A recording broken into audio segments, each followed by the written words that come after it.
Αύριο ξημερώνει πάλι 25 του Μάρτη. Θα έρθουν εδώ με στεφάνια και τούμπανα. Εγώ θα με κυμπάνω σαν άγαλμα.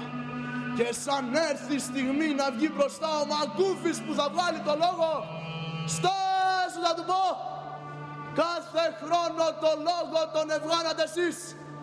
Φέτος θα τον ευγάλουμε εμείς. Και πρώτα εσύ κύριε ρήτορα της ημέρας, ελόγου σου δεν είναι που ρίξες φυλακή τον Νικηταρά? Κρύψε τα χαρτιά σου, κρύψε τα πανάθεμά σε, γιατί θα σε βάλω να τα καταπκείς και θα στουμπώσει το κολάτερό σου. Κάνε πίσω τώρα.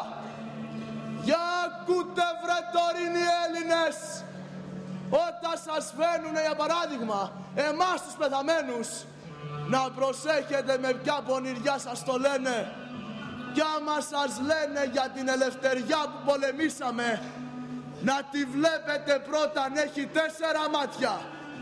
2 μπροστά για να βλέπει τον Τούρκο και 2 πίσω για να βλέπει εκείνον που θέλει να φύγει ο Τούρκος για να γίνει αφέντης ατός του.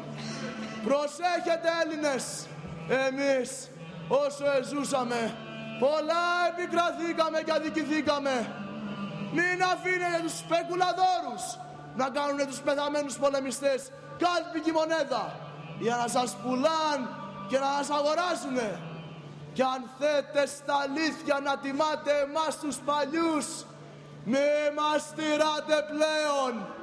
Κάμετε το δικό σας δρόμο, πάτε μπροστά και λησμονήστε μας. Εμάς το έργο μας και ο καιρός μας επέρασε και δεν μοιάζει με το δικό σας. Μη σας λένε πως εμείς αγράμματοι με ένα ξεροκόμματο και με την πίστη στον Χριστό κάναμε θάματα. Πούσο ρε Καραϊσκάκη, να τα πεις καλύτερα.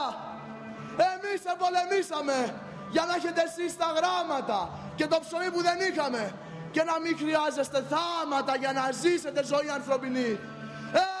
Παπαφλέσσα! Σήκω και λαβοήθω ρε! Αφήστε το δικό μας αγώνα και κοιτάτε το δικό σας. Πού είναι η 3η του Σεπτέμβρη? Πού είναι το σύνταγμά σας? Ο Σεπτέμβρης είναι παιδί του Μάρτη και εσείς παιδιά δικά μας.